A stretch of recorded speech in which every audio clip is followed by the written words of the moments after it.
India is the world largest democracy in the world. ये बात हम लोग अक्सर सुनते हैं कि हमारा देश जो है सबसे बड़ा डेमोक्रेटिक कंट्री है क्योंकि सबसे ज्यादा पॉपुलेशन है। तो डेमोक्रेसी होती क्या है उसी के बारे में अगर हम पढ़ेंगे, लेकिन आज का जो टॉपिक है ना वो हम जानेंगे कि डेमोक्रेसी किसी भी देश के लिए क्यों जरूरी होती है। और मेरा जो टॉपिक है ना वो यही है आज का कि व्हाई डेमोक्रेसी इज इंपॉर्टेंट।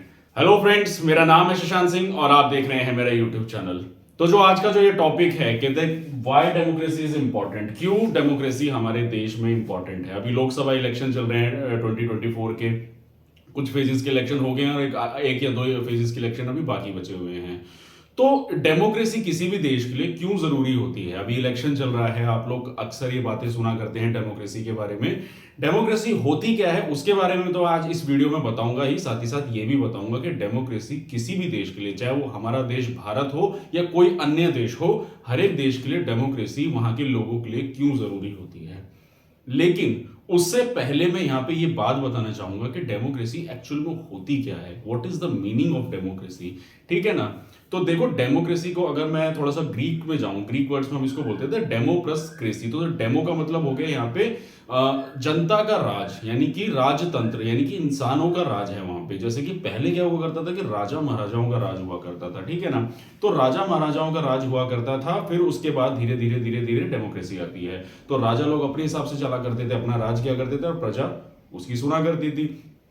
क्यों? क्योंकि उस एरिया में उस दौरान मोनार्की चला करती थी। मोनार्की यानी कि राजाओं का जो शासन होता था, फिर राजा के बाद उसका बेटा आएगा, वो राज करेगा। लेकिन फिर क्या होता है कि हमारे देश में कॉलोनियल टाइम पीरियड आता है, ब्रिटिशर्स आते हैं और ब्रिटिशर्स के बाद 1947 में हमारा देश आजाद होता है। तो फिर हमारे यहाँ पे प्रजातंत्र आता है। प्रजातंत्र यानी कि लोगों का राज होगा, लोगों से ये देश चलेगा। इस चीज को और बेहतर तरीके से समझाने के लिए मैं यहाँ पे ना एक बहुत अच्छा और एक सिंपल, एक साधारण एग्जांपल देना चाहूंगा। वो है हमारे देश में, जैसे कि हम अपने घर का एग्जांपल लेते हैं। हम लोग जब अपने घर में रहते हैं, एक परिवार होता है जहाँ माता पिता होते हैं, दादी दादा होते हैं, बच्चे होते हैं, ज्वाइंट फैमिली होती है या अलग अलग या छोटा परिवार भी होता है, हमारे दो टाइप। तो ये जो परिवार होता है उसमें क्या होता है, उस परिवार में जो उस घर को चलाने के लिए तो चलो पेरेंट्स का रोल होता है, लेकिन उस परिवार में कोई भी डिसीजन लेना है या कोई भी फैसला लेना है, जैसे गाड़ी खरीदनी है, घर में फ्रिज लेना है, तो कहीं ना कहीं बच्चों से भी पूछा जाता है कौन सी चीज पसंद है, क्या खाना है। तो ये जो कलेक्टिव डिसीजन होता है ना इंसान का उस घर को चलाने के लिए, फिर बाद में होता है बच्चे बड़े होते हैं, घर कमाने लगते हैं, तो बच्चे भी बड़े बड़े फाइनेंशियल डिसीजन लेने लगते हैं। तो जब एक घर होता है ना, एक घर में हर इंसान का हक होता है। माँ बाप के बाद बच्चों का उस प्रॉपर्टी पे भी हक होता है, उस घर पे, जिसको इक्वली बांटा जाता है। तो इसलिए ये जो विचारधारा होती है ना, हम लोग अगर हम डेमोक्रेसी को समझना है कभी भी, वैसे तो अगर हम सोशल साइंस भी पढ़ रहे हैं, चाहे वो इकोनॉमिक्स के कॉन्टेक्स्ट में हो या फिर वो हम लोग पॉलिटिकल साइंस के कॉन्टेक्स्ट में हो, हम लोग कोई भी चीज को जब समझ रहे हैं ना तो उसको एक अपने घर के कॉन्टेक्स्ट में समझे कि घर में एक परिवार है, माँ बाप है, भाई बहन है, तो उन लोगों का क्या वेल्थ में इक्वल कंट्रीब्यूशन है। हर इंसान का एक बराबरी का हक होता है घर में। ठीक उसी तरीके से किसी भी देश, किसी भी नेशन में वहां के रहने वाले लोगों का बराबर का हक होता है, अधिकार होता है उस देश में, उस देश के रिसोर्सेज में। इसीलिए यह जरूरी है कि उस देश को चलाने के लिए भी जनता का पूरा रोल होना चाहिए। तो ये तो मैंने बात करी एक सिंपल और आसान भाषा में कि डेमोक्रेसी का मतलब कैसे, मैंने आपको एक सिंपल वर्ड्स में समझाया। अब मैं अगर थोड़ा आपको इसको समझाता हूं अपने डेफिनेशन के आधार पर। तो डेफिनेशन क्या है? Democracy is a form of government in which the rulers are elected by the people. यानी कि एक ऐसा देश, एक ऐसा जो वहां की पॉलिटिक्स है, वहां के जो रिप्रेजेंटेटिव है, वहां के जो रूल करेंगे, उस देश को जो चलाएंगे, वो चुने जाएंगे वहां के लोगों के द्वारा। अब होता क्या है, देखिए देश है, इतना बड़ा है, इस देश का एडमिनिस्ट्रेशन है, उस पूरे देश को चलाने के लिए हर इंसान के पास समय नहीं है, क्योंकि हर इंसान अपने जीवन में कुछ ना कुछ कार्य करने में व्यस्त है। हर इंसान पैसा कमाने में, कोई नौकरी में व्यस्त है, कोई अपने बिजनेस में व्यस्त है, कोई अपने सर्विस क्लास सर्विस में व्यस्त है। तो देश को फिर कौन चलाएगा? तो इसलिए देश को चलाने के लिए इलेक्शन कराए जाते हैं। मैंने इलेक्शन से रिगार्डिंग इस पे एक वीडियो भी बनाई थी, तो आप लोग देखना चाहो तो उसको भी देख सकते हो, उसमें मैंने डिटेल में सारी चीजें बताई हैं। तो इसीलिए उस देश को चलाने के लिए वहां के रूलर्स को वहां के लोग ही चुनेंगे। तो ये तो होती है, देखो डेमोक्रेसी, इलेक्शन होता है, लोग वोट करते हैं, अपने अपने रिप्रेजेंटेटिव्स को पार्लियामेंट में भेजते हैं। लेकिन यहाँ पे सवाल ये उठ के आता है कि डेमोक्रेसी ही क्यों इंपॉर्टेंट है? एक देश को चलाने के लिए लोगों का ही रोल क्यों चाहिए, मतलब लोगों का ही इंटरफेरेंस क्यों चाहिए कि एक सरकार बना दी जाए और सालों तक उसी देश को वो चलाती रहे? तो इस पे मैं एक बात कहना चाहूंगा कि देखिए होता क्या है ना कि जब भी कोई इंसान पावर में आता है, चाहे फिर वो पॉलिटिकल पावर में हो या फिर वो किसी मिलिट्री पावर में हो या फिर किसी भी तरह के कोई भी पावर जब उसके हाथ में आती है, अथॉरिटी आती है, तो ये जरूरी नहीं है कि वो इंसान अपनी पावर को सही ढंग से एक जिम्मेदार होने के नाते उन चीजों को परफॉर्म करता है। किसी भी इंसान के हाथ में अगर आप पावर दे देंगे तो उसका कहीं ना कहीं गलत इस्तेमाल भी हो सकता है। जैसे मान लीजिए, अब बात करूं मैं हिटलर की, तो हिटलर के टाइम पीरियड में जब जर्मनी में उसने राज किया था तो क्या हुआ था, उसने वेमर रिपब्लिक को बंद कर दिया था, वहां की जो पार्लियामेंट थी, और वहां पे डिक्टेटरशिप रूल लागू कर दिया था। फिर उसने अपनी चलानी शुरू करी थी, और किस तरीके से जेनोसाइड में उसने लाखों लोगों को, 60,000 मतलब लाखों लोगों को, उसने जो यहूदी लोग थे उन लोगों को मारा था उसने, कि उसने अपनी एक विचारधारा चलाई थी कि सिर्फ जो है जर्मन ब्लॉन्ड लोग जो थे, आर्यन जो जर्मन लोग थे, वही लोग सर्वाइव कर सकते हैं, बाकी सब लोग इस कम्युनिटी से बेकार लोग हैं। ये उसने अपनी ये पर्सनल एक उस विचारधारा के चलते हुए उन लोगों के साथ ये सारी चीजें की थी।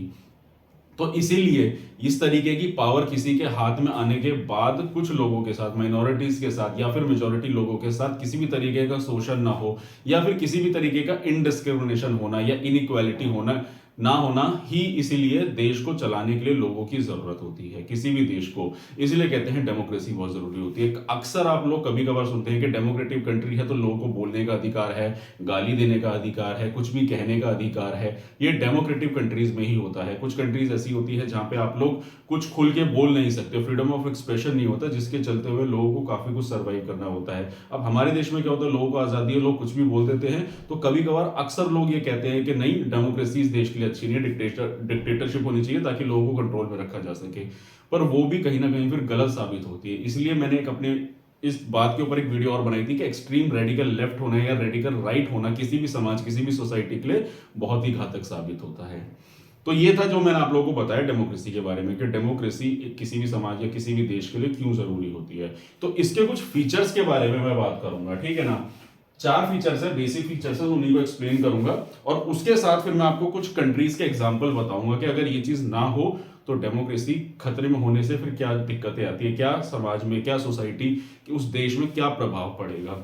तो देखिए, पहले मैं आप लोगों को बताना चाहूंगा, पहला जो उसका पॉइंट है वो आता है हमारा major decisions by elected leaders. तो होता क्या है कि देखो, हम लोग तो चुन लेते हैं अपने लीडर्स को, लेकिन जो फाइनल जो मेजर डिसीजंस होते हैं वो लिए जाते हैं हमारे लीडर्स के द्वारा। जैसे पार्लियामेंट में 545 सीट्स हैं, हम लोगों ने चुन के उनको भेज दिया पार्लियामेंट में।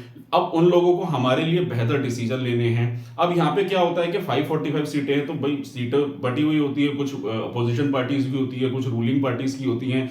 तो इसलिए जब वहां पे कोई भी मेजर डिसीजन लिया जाएगा तो उसको कंट्रोल बैलेंस भी किया जा सकता है अपोजिशन पार्टी के द्वारा। इसलिए किसी भी डेमोक्रेसी में अपोजिशन पार्टी का एक बहुत ही महत्वपूर्ण रोल होता है, ठीक है ना। तो इसलिए कोई भी मेजर डिसीजन ले लिया जाता है। लेकिन अब इसमें एक एग्जांपल देना चाहूंगा मैं पाकिस्तान का। पाकिस्तान में 1999 में परवेज मुशर्रफ जो वहां के आर्मी के चीफ थे, उन्होंने उस पावर को होल्ड किया था, वहां पे मार्शल रूल लगा दिया था, यानी कि आर्मी रूल लगा दिया था। तो आप लोगों ने अक्सर सुना होगा कि पाकिस्तान में आज भी आर्मी की ज्यादा चलती है। तो दरअसल ये कहानी दरअसल हुई क्या थी कि जब हमारा देश जो बंटवारा हुआ था 1947 के बाद, तो जो वहां के जो कम्युनल चीजें थी, यानी कि वहां का जो वायलेंस था, वहां की जो कहते हैं ना दंगे फसाद ज्यादा थे, क्योंकि लोकल लीडर्स उभर कर आए थे, मुजाहिदीन वगैरह जैसी चीजें थी, टेररिज्म बढ़ रहा था। तो जो आम जनता के दिल में जो डर था, उनको सपोर्ट किया था वहां की आर्मी ने। तो आर्मी उनके लिए एक मसीहा साबित हुई थी। तो फिर उसके बाद क्या हुआ कि धीरे धीरे चलते हुए पाकिस्तान में आर्मी का रूल ज्यादा हुआ, और आर्मी की ही कहीं ना कहीं ज्यादा चलती है, पॉलिटिक्स से भी ज्यादा। इसलिए कई बार वहां पे हुआ है कि वहां पे तख्ता गिरा दिया जाता है, वहां पे पॉलिटिक्स डेमोक्रेटिकली इलेक्शंस होते हैं, लेकिन फिर उसके बाद किसी तरीके से वहां पे डिक्टेटरशिप ला दी जाती है। तो परवेज मुशर्रफ के टाइम में भी यही हुआ था, और ठीक उसी तरीके से जैसे जर्मनी में हिटलर ने काम किया था, तो वैसा ही कुछ पाकिस्तान में देखने को मिला था।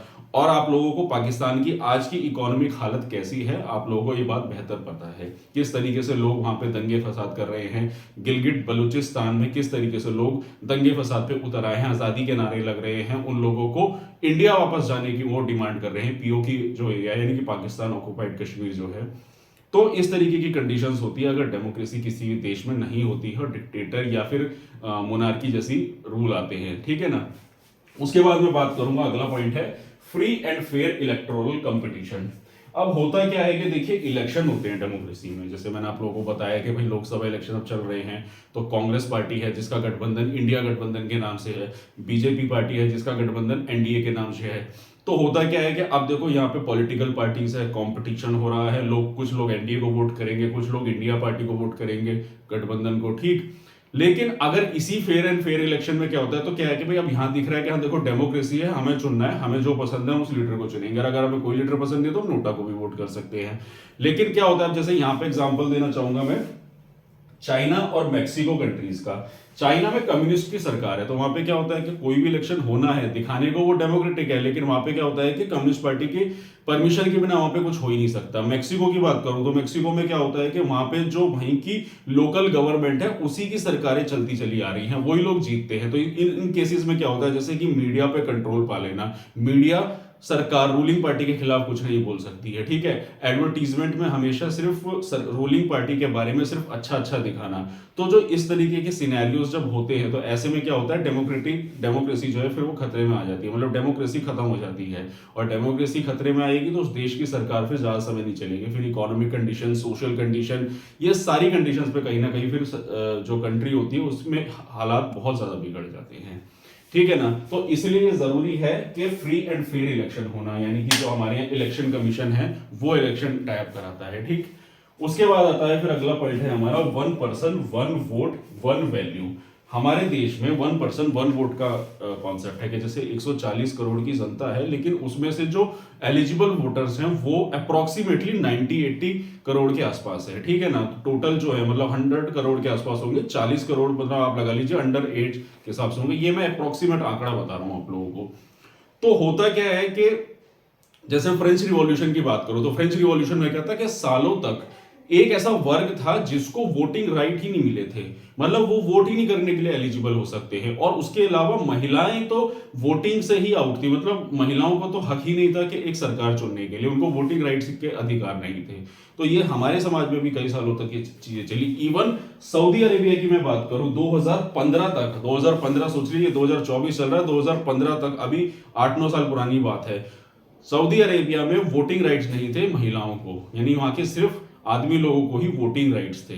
तो जब सोचिए अगर आप महिलाओं को वोटिंग राइट्स नहीं मिलेंगे तो फिर इसका मतलब यह है कि उस देश में इनइक्वालिटी कितनी ज्यादा होगी, फेमिनिज्म खत्म हो गया है। और फिर इसके चलते हुए क्या होगा, महिलाओं के हक की कोई बात ही नहीं करेगा समाज में, वो समाज जो है पुरुषवाद समाज बन जाएगा, एक पेट्रियार्कल सोसाइटी बन जाएगी, ठीक है ना।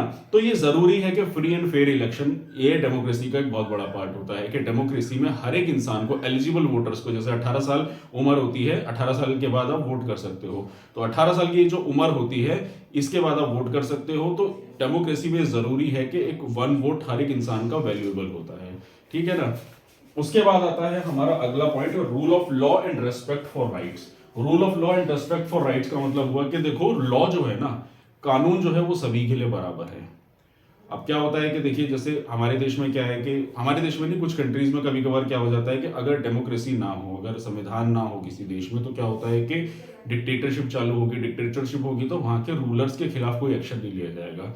अगर कोई कानून है, कोई इंसान क्राइम कर रहा है तो वो सभी के लिए बराबर होता है डेमोक्रेसी में। हर इंसान को ये जरूरी है कि हर इंसान की सजा, चाहे फिर वो प्रधानमंत्री हो, चीफ मिनिस्टर हो, या फिर कोई देश का आम नागरिक हो। और साथ ही साथ फिर उसके अलावा रेस्पेक्ट फॉर राइट्स। राइट्स भी हमारे देश में हर इंसान के फंडामेंटल राइट्स मिलते हैं हमें डेमोक्रेसी में, कि इंसान का अधिकार है पढ़ना, इंसान का अधिकार है किसी भी जगह पे फ्रीली घूमना, इंसान का अधिकार है किसी भी जगह पे जाके कुछ भी कह देना, बोलना, प्रोटेस्ट करना, ये हमें डेमोक्रेसी में हमारे अधिकार मिलते हैं संविधान में। ये सारी चीजें हम लोगों ने पढ़ी थी।